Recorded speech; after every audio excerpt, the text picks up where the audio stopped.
دیکھو میرے بھائیوں، ایسا ہی ایک مسئلہ اور ہے جس میں لوگ بہت کوتاہی کرتے ہیں، اس مسئلے کو بھی سمجھو۔ آپ حضرات جانتے ہیں کہ نماز میں عمل کثیر سے نماز باطل ہو جاتی ہے۔ بہت بہت زیادہ کام کرو، عمل کرو تو نماز باطل ہو جاتی ہے۔ مسئلہ آپ حضرات جانتے ہیں۔ عمل کثیر کس کو کہتے ہیں؟ اس کی ڈیفینیشن فقہ میں بہت کی گئی ہے۔ ان ڈیفینیشن میں سے ایک ڈیفینیشن یہ ہے کہ کوئی کام آپ دونوں ہاتھوں سے ایک ساتھ کریں تو وہ عمل کثیر ہے۔ یہ بھی ایک ڈیفینیشن ہے، اگرچہ اس پر فتویٰ نہیں ہے، فتویٰ اس پر نہیں ہے، لیکن جو ڈفرنٹ ڈیفینیشن ہے اس میں سے ایک ڈیفینیشن عمل کثیر کی یہ ہے کہ کوئی بھی کام اگر آپ دونوں ہاتھ استعمال کر کے ایک ہی کام کریں، یہ دونوں ہاتھ لے کر ٹوپی ٹھیک کی، یہ عمل کثیر ہو گیا۔ یہ ایک ہاتھ سے ٹوپی ٹھیک کروں تو یہ عمل کثیر نہیں، اور دونوں ہاتھ لگا کر ٹوپی ٹھیک کی تو عمل کثیر ہو گئے۔ اب آپ غور کیجئے، بہت سے بھائی جب کھڑے ہوتے ہیں تو پیچھے کرتا اپنا دونوں ہاتھ سے یوں ٹھیک کریں گے، دونوں ہاتھ سے ایک ساتھ ٹھیک کریں گے، یہ عمل کثیر ہو گئے۔ اگرچہ فتویٰ اس پر نہیں ہے، نماز کے فاسد ہونے کا اور باطل ہونے کا فتویٰ نہیں دیتے، مگر یہ کام نماز کو مکروہ کرنے والا کام ہے، اس سے بچنا چاہیے۔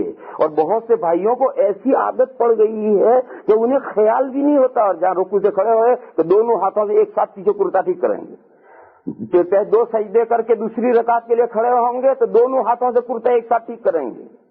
حالانکہ یہ تو عمل کثیر کی ڈیفینیشن میں ہے کہ کسی بھی ایک کام میں آپ دونوں ہاتھ ایک ساتھ استعمال کریں گے تو یہ عمل کثیر ہو جائے گا، نماز فاسد ہو جائے گی۔ اگرچہ نماز کے فاسد ہونے پر فتویٰ نہیں ہے، لیکن یہ کہ بہرحال یہ نماز کو مکروہ کر دے گا یہ عمل ایسا۔ لہذا ہم میں سے جس بھائی کو ایسی عادت پڑ گئی ہے اسے اپنا جائزہ لینا چاہیے، اور ایسی عادت پڑ گئی ہے تو بہت توجہ کر کے خیال کر کے اس عادت کو چھوڑا دینا چاہیے۔ وہ کوئی میں نے بات کسی جگہ پر بیان کیا تو ایک نے یہ کہا کہ ہمارا کرتا پیچھے پھنس جاتا ہے اس لیے ہم ٹھیک کرتے ہیں۔ میں نے کہا ایسا پاجامہ کیوں پہنتے ہو کہ پیچھے کرتا پھنس جاتا ہے؟ بھائی ڈھنگ کا پاجامہ پہنو۔ بات یہ ہے کہ آخر ایسا کپڑا کیوں پہنتے ہو کہ جو پیچھے پھنس جاتا ہے، پیچھے بدنمائی سی ہو جاتی ہے؟ ڈھنگ کا کپڑا پہن کر نماز پڑھنے آؤ